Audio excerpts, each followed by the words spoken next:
Welcome to Mindful Businesses presented by Sarani, and I'm your host, Vidya Iyer. So much has changed in the world around us in the past month. The new normal of work from home, the hand washing, the social distancing, and virtual meetings. Will it ever be the same again? We have invited few of our past guests to see how COVID-19 has impacted them and how they are coping. We recorded this episode on the 8th and 9th of April, 2020. Our first guest today is Laurie Garnier, founder of Silver Spun Goods. Silver Spun Goods uses U.S. cotton dyed with natural dyes and spun with silver. This yarn is then knit into socks, which have therapeutic properties. This product is completely made in the U.S. Laurie joins us from the DC area. Welcome, Laurie. Hi, Vidya. How are you? Thanks for having me back again. Since most of your manufacturing is stateside, how has COVID-19 impacted your business? Well, it's funny. Actually, my business is doing really, really well right now. I'm way ahead in sales for the first month of April compared to last month. And I think it has to do with the fact that everybody's working from home. And the new tagline, especially on Instagram, is socks are the new shoes. When I saw that, I had to run with it, right? So, yes. I really, socks are the new shoes. I was like, oh my gosh, that's amazing. So to answer your question about production, I have all of my yarn made at North Carolina State University at their textile college, and the college is closed down right now. I wouldn't be able to have anything made, even if I wanted to, yarn wise. And fortunately for me, literally 2 days before all of the shelter in place thing happened with COVID-19, I received a huge order. So I'm pretty stocked up right now on socks. So it's been okay for me so far. In terms of marketing strategy, you said you just ran with the socks of the new shoes. How did you use that hashtag to help your business? I'm working by myself now. I don't have a marketing company anymore, and it's just back to me doing everything. So actually, the fact that I'm sort of focusing a lot on marketing, which I wasn't doing before. So when I saw that, socks are the new shoes, I said, oh, I have to do something with this. I started posting pictures of my socks and came up with the idea of an Instagram hashtag of, working from home in my silver spun socks. People would send in pictures to me with their feet propped up on their, with their computer, and they're wearing their socks. And so I would repost those, and it's just sort of, I'm engaging more with my followers and, just letting my personality show through. So basically, you're more hands-on, so you feel more connected to the customers and your followers. Absolutely. Yeah, absolutely. Yeah, I need the hands-on stuff. So I'm actually really enjoying this because I'm having to really focus and stay focused, and I'm feeling engaged with my customers and what's going on. Now, of course, the whole bottom could drop out soon because people are going to start closing up their pocketbooks, I would say. There's so many people that are furloughed or have lost their jobs or, so I don't know. I'm just sort of taking one day at a time and seeing what I can do. And as a small business, I really wanted to do something to help with this whole craziness that we're living in. So I started a little campaign where, as a small business owner, I came up with the idea of gifting your hero.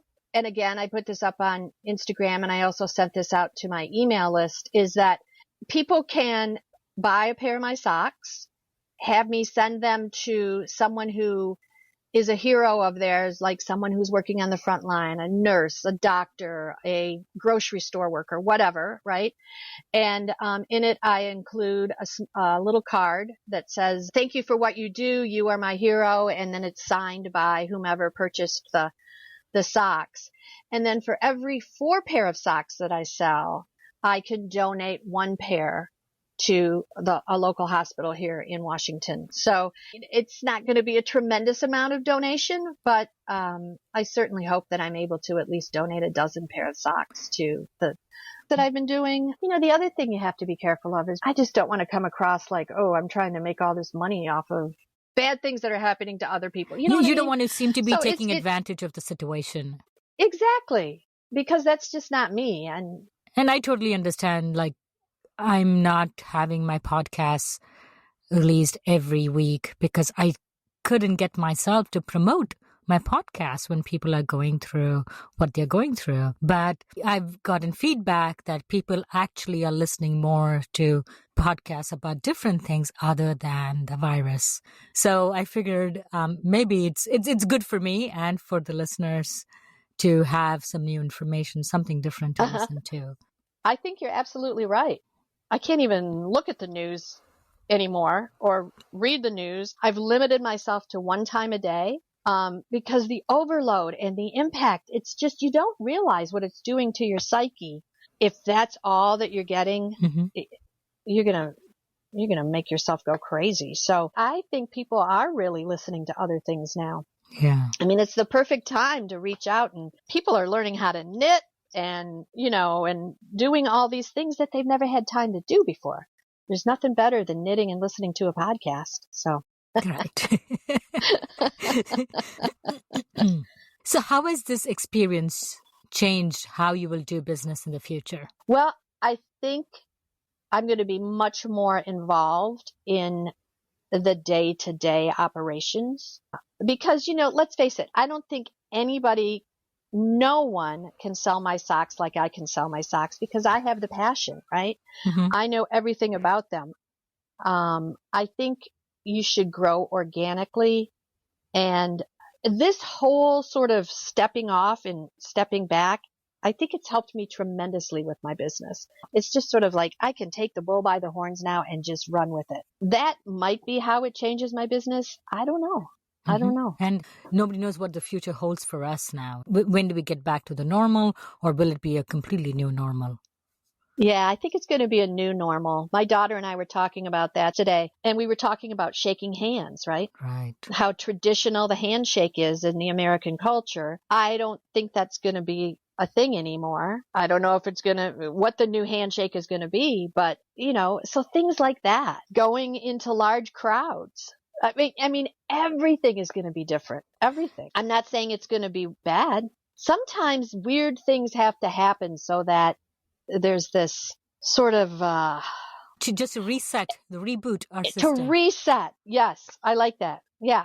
I think we all needed a reboot because things were getting a little out of control. I think my company I don't know if it'll be a reboot, but, it's sort of like living in Groundhog Day. Every day's the same, right? Right. So, but it's giving me the chance I don't have to rush and say, oh my God, I have to get this email out today because if I don't, I'm going to miss my window. The one good thing about it is that, I used to think, okay, people are working right now, so I can't send it out now. They're making dinner now, so I guess I better time it so that my email goes out like at 8:00 at night when everybody's like got the kids to bed and they're sitting down and they're looking at their emails for the day or something. It's a little different now because you don't have to rush because everybody's looking at their email almost all the time, right? So, anyway, it's allowing me to be a little more flexible and not so stringent on, when things can go out and when they can't, that type of thing. There's a silver lining to this. I don't know what it is, but it's there. We just don't know what it is yet. Thank you, Lori, for coming on the show, and please be safe. Thank you. You too. Be healthy. Wear your socks. They're the new shoes.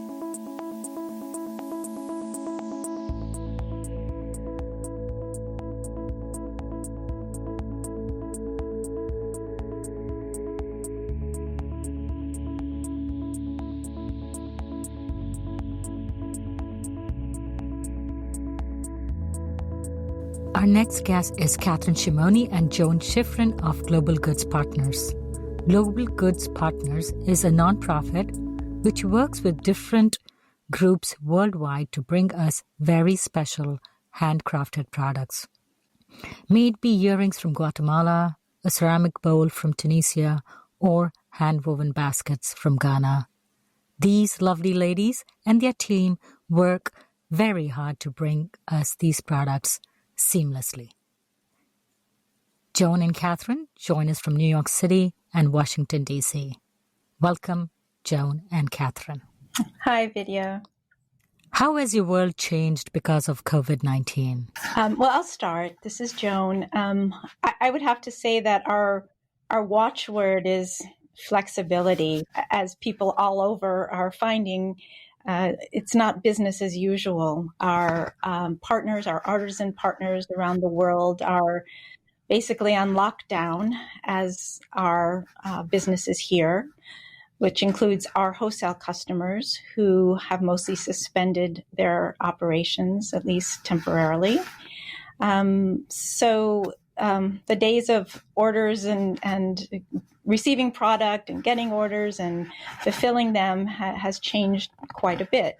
We continue to have some business from our e-commerce site, retail orders coming in, and we are fulfilling them from our warehouse in Queens, New York, following very closely CDC regulations.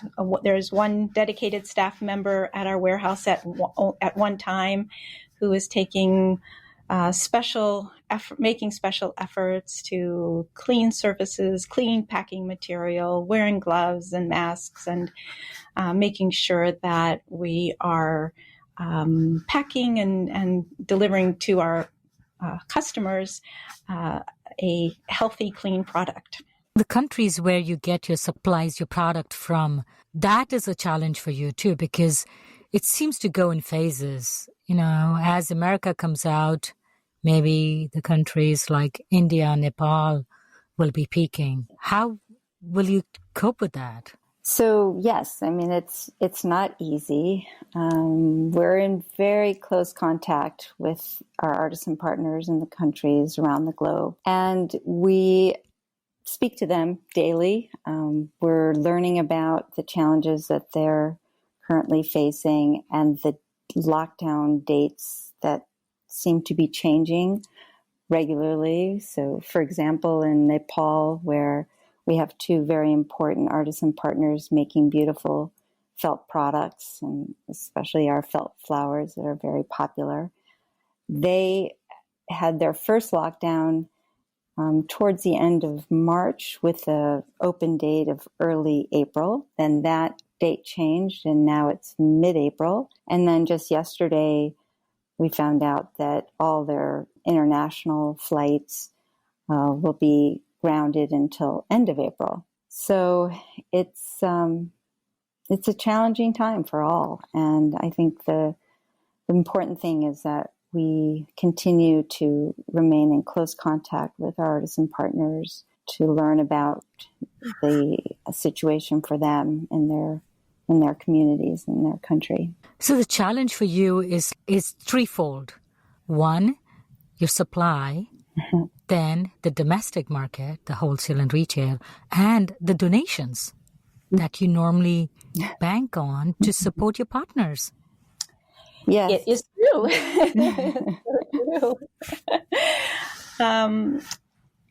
In that regard, we have reached out and have received some extra funding from donors who have supported our work for a number of years, and we're so grateful that we can rely on some of our donors. People have been extraordinarily generous. People who have placed an order on our website, they have the option of rounding up a little bit, and we're so appreciative of people who do that, even if it's a small amount. It's really very helpful. We've also submitted our application for funding through the Paycheck Protection Program that the government has made available. Don't know anything yet. I know it's been a really complicated process and sort of a tangled mess, but we hope to receive some funding through that as well. Just going to say, I mean, it has been a hardship for a lot of our wholesale customers because many of them have brick and mortar stores that have closed. Some of them, it's unclear whether they'll be able to reopen, but we're hopeful that most of them will be able to once we get past this. And we have one client, Food 52, who has really promoted our product and has been successful in selling our felt flowers to their customer base. So we are, as Joan mentioned, still operational and able to get product to customers, which is great. It's unusual during this difficult time. Catherine, I know that your husband is a doctor and he is working with COVID patients. How has your life changed? Well, everyone's life has changed during this time, but me in particular, it's very tense here in New York City, being the epicenter in the country. But it is getting better. We're hearing about the numbers going down slightly and the flattening of the curve happening. But, as the wife of a physician, I worry about him, of course, and I worry about all healthcare workers and members of his team. And, I would say, and Joan will laugh about this, but I would say my life has changed dramatically with the amount of cooking I'm doing. There's no longer carryout in New York City, or limited carryout, I should say. And I'm doing a lot of cooking and cleaning like most people at home these days, and have a full apartment with kids. But it's the biggest issue really is it's tense. It's tense for everyone. It's tense even walking outside and making sure to keep that distance, and also we were asked to wear facial covering, so it's intense. And he's being very safe, actually living in another apartment so that we don't have the transmission of COVID, if hopefully he doesn't get it. One of the highlights for me each day is at 7 p.m. when everybody opens their windows and claps for all the people who are taking care of patients and all the other, service people who are servicing our grocery stores and our mail and our UPS. I mean, those are our heroes. How do you think the future of your business will change? Will your mission be altered by this experience? What will change, you think? At this point, I think it's really hard to know. And I think it's a question of how many of our artisan partners and customers will survive this intact. We will be ready to help our artisan partners should they have to step back from producing for a long period of time. We will try to make funding available so that the women who work with our partners continue to receive income. And for our partners, as I mentioned earlier, we're just trying to be really flexible. If they have orders in and they can't accept product now, we're going to hold on to them. If we're looking at changing the minimums, I think our mission will always be about helping women expand their ability to earn a sustainable living wage. It could take a different form possibly, and I just don't know what that will be. But when we come out of this, I think we're going to be in good shape. We're using this time now to streamline some processes internally that have been should be on the front burner, but went to the back burner for a while. So we're putting in a new inventory management system, working with new financial partners to streamline some of our accounting procedures. We want to be ready to come back full force when the time is right. So there may be more groups that we can work with if their access to the market, the Western market, has eroded because of fallout other places. But we're cautiously optimistic. Thank you, Joan and Catherine, for joining me. You both, please be safe. Thank you. You too, Vidya. Thank you so much. Thank you, Vidya. Take care.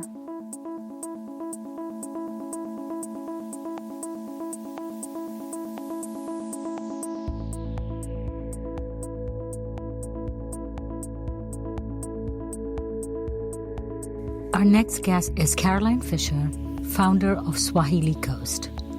Swahili Coast works with owner-owned co-ops in Tanzania, creating, amongst other products, beaded sandals. Welcome, Caroline. Hi, thanks for having me, Vidya. What is the present situation in Tanzania with regards to the coronavirus?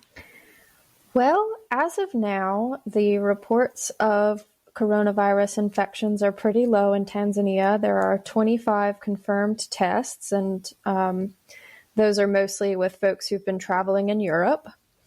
However, as is the case with most of Africa, the health system, access to healthcare for a lot of folks is a big problem, and thus we're not sure of the actual rates of infection in Tanzania. How has your supply been affected? Has Tanzania shut down as yet? Or? Yes, so Tanzania has shut down specifically towards folks who are coming through the border. They've mandated a 14-day quarantine for anyone entering Tanzania. But as of now, businesses are mostly remaining open. And that's good for us, but we do want to make sure that our partners in Tanzania are remaining safe. We are lucky in that the place where our workshop is located is outside of Dar es Salaam, and it is fairly dense in the surrounding area, but where our partners are located is a little more spread out. So we're hoping that the virus doesn't spread as much there. Yeah, they almost seem to be a month behind us. Yeah. I think part of that is just there isn't as much international travel, and also folks do tend to stay in the area where they live and work. And so it's my hope that the virus doesn't spread as rapidly there, and hopefully isn't as virulent. So in terms of supply chain, you are still able to get your products into the country if you need to. Yes. You have 2 retail outlets in the correct. States? Yes. So those are shut down? Yes. Those have been shut down for about a month, right? Mm-hmm. That's correct. We made the decision to close in early March, and we have no regrets in that regard, because the safety of our employees is, of course, very, very important. And we've moved to selling a lot online, but our biggest concern is making sure that our partners in East Africa are taken care of. And thus, for the time being, for the foreseeable future, we're committing 100% of all of our orders that are placed through our website to a fund that goes to supporting our artisan partners in East Africa. So now you've moved completely to online sales. Yes. So we're selling online exclusively, and additionally, we do most of our business through a wholesale. But as you well know, all of our retail partners around the country are also closed for the time being. So we've thought it's in the best interest of our partners in East Africa to continue whatever business we can for them right now, and that's definitely online. For you, the additional challenge is most of your products are the summer, outdoorsy, go to the beach, wear these sandals, take these towels. Yeah. So how do you plan to change your marketing strategy to be able to sell? Yeah. Because you've committed to buying from these worker-owned co-ops. Yes, absolutely. So the good news is everyone still needs shoes. So we do sell shoes, and it is the time of year when folks are looking to purchase sandals. Part of the reality of our situation is we just don't know how long this is going to last, and so we're a bit reticent to reinvent the wheel because we don't want to focus too much on other products and thus get our partners in Tanzania behind if things do pass relatively quickly in the next few months.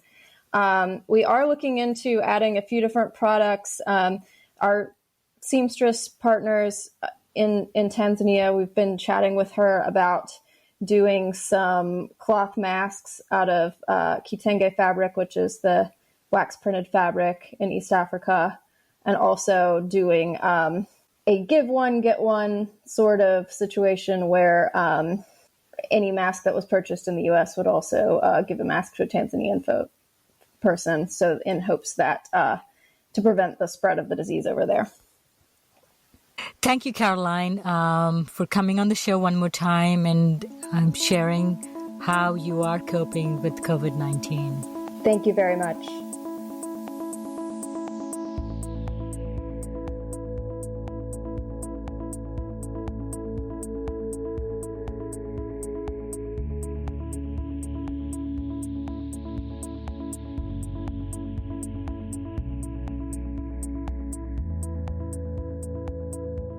Our next guest is Ronnie Joseph, founder and chief designer of Zojila Products. He designs high-quality, nature-inspired, minimalistic kitchen products. In his mission to be sustainable, Ronnie offers a lifetime replacement warranty on every Zojila product. Welcome, Ronnie. Nice to have you with you. Most of your suppliers are in China, right? Yeah, the vast majority of them are in China. I also have new suppliers in India. So how have they been affected by the COVID? China first, and now India is on a lockdown. Yes, my suppliers have been affected. Way back in January was when I was placing orders for new stock. And at that time, the factories in China were just shutting down for their annual holiday. And I was told to wait until the workers come back to the factories. So I waited. And then what happened was the workers did not come back because they just could not get back to the factories. Did you have any inkling that it was going to get so bad? Yes, I did. My Chinese suppliers had asked me to go ahead and place the order and send the advance payment. And I said I would rather wait to see if the factories reopen on time. So I did not send them the payment at that time. So I was right to do that because the factories did not reopen when they were expected to. So we waited, and it took quite a while, probably a month and a half, until the workers, not all of them, some of them got back, and then they said they were ready to start working again. So I went ahead and sent them the initial payment, and they are working right now on the production, but it is not clear whether they will be able to finish on time with reduced staffing. And the other big concern is whether the logistics and will be completely open regarding transportation and ocean freight. And then even if it is open in China, there is this worry that on the US side, ports, will they be ready to receive shipping containers? And then the rail lines will be working and the trucking industry will be working. Especially the trucking industry, I am concerned about that because as of now, I have no clue how the US trucking system is working. I think trucks are running now, but my shipment won't be here for at least another possibly 2 months. So at that time, I don't know what the situation will be in the US. So there is a lot of uncertainty about whether I will be able to receive the next shipment. One of the things that I remember from the original episode that we recorded a while back is that the outer box that you use to ship the products to the customer, you used to use recycled boxes which people would leave for you in your warehouse, or you would go collect these boxes and use those boxes as an outer box when you ship your products.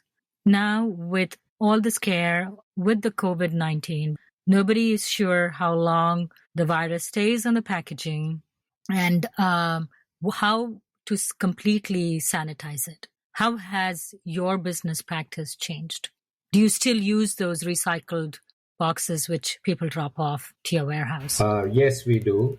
All the boxes that we are currently using is from our stockpile from last year. I have not collected any new ones this year at all because we actually have quite a few.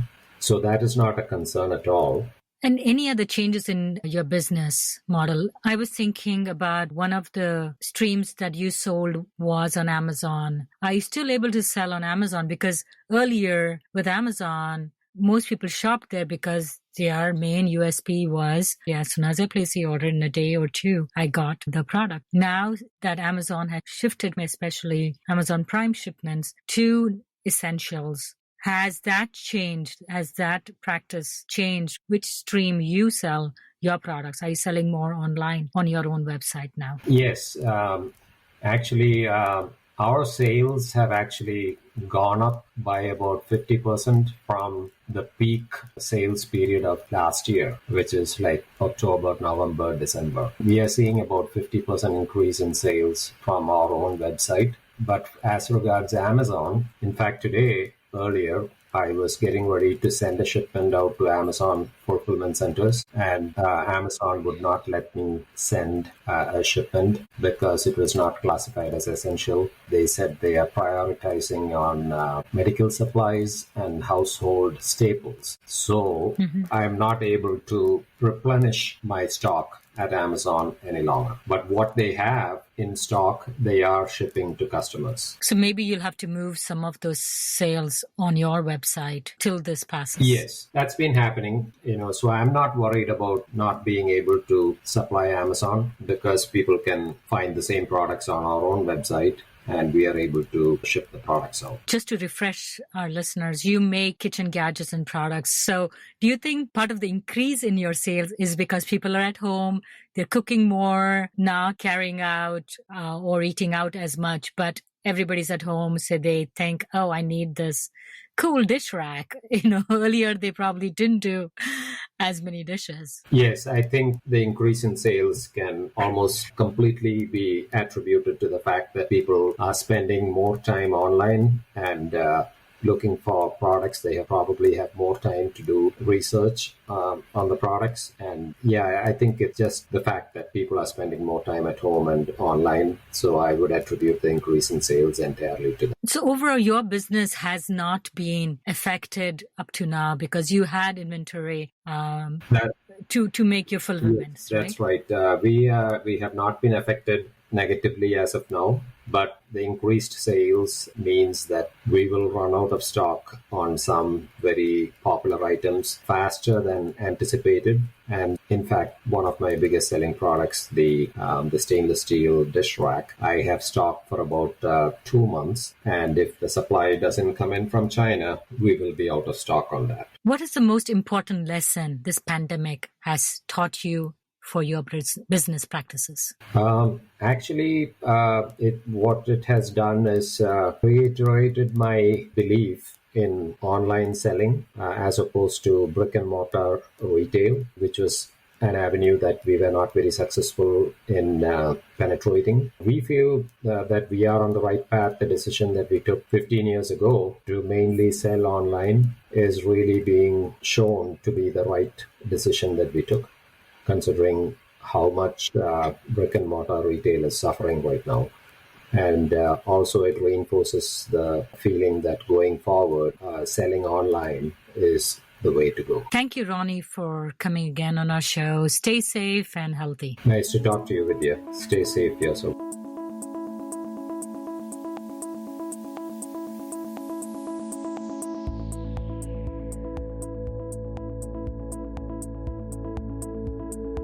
Our next guest is Susan Correa, founder and CEO of Art and Eden. She talks to us from New Jersey. She's passionate about her desire to create sustainable, organic, affordable children's clothing. Art and Eden is mindful in their sustainable practices from cotton seed to the final product. Welcome, Susan. Thank you so much for having me, Vidya. Appreciate being on this podcast with you. So how are you managing? Your head office is in New York City, which is the epicenter of the coronavirus crisis in the US. How are you coping personally and business-wise? Yeah, so about the first week of March, we prepped our entire team to be able to have a remote access to all of the work on the drives. We moved all out of New York City into our respective homes. So it's work as usual. It's just work, a different setting. We stay connected as a team every day. We connect and have a team meeting. So feel really connected to the team, but working remotely and working as usual. It's a whole new way of working, but nothing's changed in what we are basically doing every day. Personally, I've always recognized one basic fact in life, that I cannot choose my circumstances, but I can choose how I respond to what happens around me. And I've forever lived my life with one very deeply rooted principle, that I live a life with intentional joy and an amplified life that's bigger than my circumstances. So that perspective has helped through this, navigating this really uncharted waters and different territory. So your products are made in India primarily, right? The GOTS certified cotton, the dyes, the weaving, the manufacturing. Is it all primarily in India? Correct. All of our manufacturing and sourcing is in India. And India has been shut now for about 2.5 weeks. So shut for 2.5 weeks and will be shut for another 2 weeks. Yes. So how has that affected? Did you have enough inventory coming up to the spring season? Yes, we did have all of our spring inventory shipped out before and already arrived into the US before. We had well planned of all of our deliveries. What remains to be seen is how this all impacts our fall deliveries and how things will shape up once India opens up. Nothing can be said as of now till we know when it opens up. So it's on a complete standstill. Right. I think you cannot even move between neighborhoods right now. That's exactly right. And it's incredibly difficult given the amount of people per square foot and the size of homes there. I've been talking very regularly to the teams in India, and it's incredibly difficult. And I just feel so grateful for what we have here. In terms of the size and the space and the reduced amount of heads per square area out here, but it's really hard there. Yeah. Talking about the impact of your spring sale, it was exciting to go out and shop for your spring and summer clothes, but now nobody's leaving the house. If the pants are a little bit shorter, it's fine. I really don't need shorts because I'm not going out as much. How do you think this will impact your sales, and how and what will be your marketing strategy to adapt to these really strange and unusual times? I think what happens to one of us impacts all of us. So it's everybody's impacted by the same situation. All of us are united and will be in what the perspective of shopping is going to be. There's a lot of uncertainty. Everything is shut down right now. So there's a lot of uncertainty. Nobody knows what's going to happen when things reopen. I'm trying to really break down this whole scenario in a 2-stage format in trying to understand what are the immediate impacts of business and all of this interruption. And how does one really continue to triage the unexpected of what is to come? And then the long-term impacts. So there's 2 ways of looking at this. The short-term, we don't really know till the stores open and what that happens. So it's just a matter of staying put and working on the next season and figuring those pieces of the puzzle out. I try not to worry too much about things I can't control. So leaving that status quo for this time and really trying to figure out how do you extend the runway? How do you take the funds as a startup? How do you take the funds that you have and stretch it to its max? I think we've been incredibly fortunate in the US with the way the government has stepped in to support small businesses. I work with the Chase Bank that has really stepped up to the plate in supporting us and helping us. And not really thinking of us as small businesses, but as businesses that matter. And it's very encouraging to have the support from a number of different people, not just the banks, but our landlord in our building has pushed back the rents, the phone companies, like everyone that we're working with has really, really stepped up to support and help us navigate through these short-term uncertainties. Feel very supported with that. Our focus now is shifted to how to make the best Spring 21 line. And that's what we're using all of our creative intensity to do. In our previous conversation, you had mentioned that Art in Eden gave a lot back to the communities in the New York, New Jersey area. Given the impact of the coronavirus in these areas, have you been able to do any social impact activities? Have you been able to give back to those communities? What we do is always an expression of gratitude, is always an expression of bringing joy into someone else's life, and being very considered and considerate in all of our choices. And so one of the challenges we set ourselves up to do was, how do we make a difference even in these troubled times? We know that we can't go out. We know that we can't serve physically, but how can you put a smile on someone else's face? And we've come up with a packaged box program that basically allows people to support somebody else in need. And we've offered the product at really almost below cost to be able to support maybe a child of a doctor, or someone who just needs to be uplifted, or someone in need. So we've put really attractive box packages together to be able to support one another and, just be able to bring a sense of joy to somebody else. And you love to read books. I remember our previous conversation, a lot of your inspiration came from the books you read. Have you been reading? Absolutely. I'm actually working in our library at home. I have possibly about 2,000 books, and it's just such a joy to be able to just surround myself with so much of literature. I read many different things. Actually, my reading has kind of shifted from a lot of business-driven books, which were focus of all of my life before the virus, to really more of inner life and to find a greater meaning through all of this that has happened. So a lot of world faiths and world religions and different paths, and it's just wisdom from many great thinkers on the inner life rather than the outer life. So on that note, Susan, I thank you so much for coming on the show one more time. Stay safe and healthy. Thank you so much for having me. It was lovely talking to you.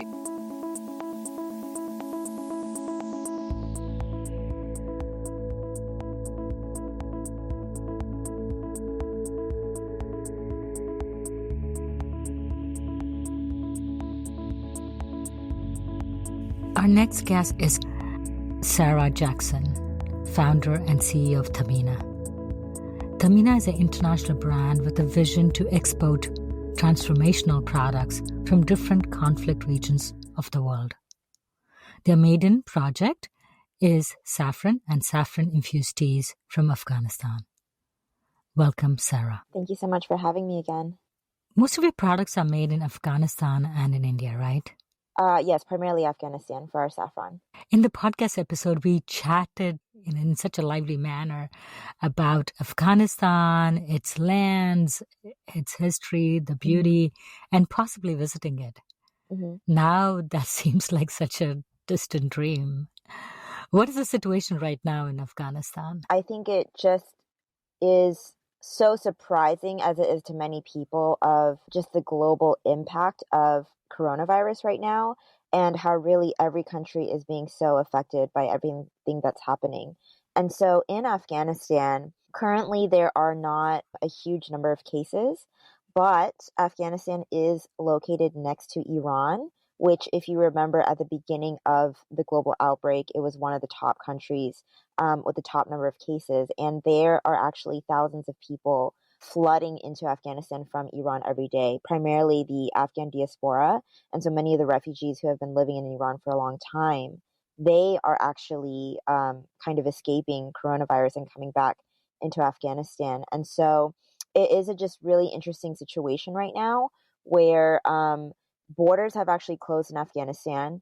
there are currently no commercial flights in and out because all of the airlines have canceled their flight. And so even this interview, I normally would be back in country, but I'm actually in the US right now, unable to return home. And I will say, though, what is very interesting about the situation right now is that there is the risk of outbreak in coronavirus.